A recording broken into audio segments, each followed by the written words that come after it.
சொல்லுங்க, என்னைக்காவது ஒரு நாள். ஐயோ, இவ என் தம்பிய கல்யாணம் பண்ணிக்கிட்டு இந்த வீட்டுக்கு வாழ வந்தவளாச்சே, அவ மனசு கஷ்டப்படாம பேசுறோன்னு என்னைக்காவது ஒரு நாள் நீங்க நினைச்சிருக்கீங்களா?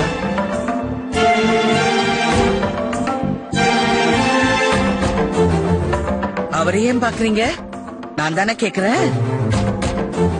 என் மனசு மட்டும் கடவுள் இரும்பலையா படைச்சு வச்சிருக்காரு. உங்க தங்கச்சிக்கு இருக்கிற மாதிரி அதே மென்மையான மனசு எனக்கும் இருக்கு தானே.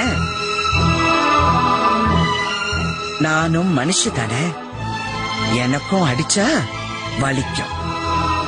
கத்தியில குத்துற மாதிரி வார்த்தையில குத்துனா ரொம்ப கூடுதலா வலிக்கும். அந்த காரியத்துக்கு நான் வரணும்னு எதிர்பார்க்காதீங்க. நான் வர விரும்பல, வரவும் மாட்டேன்.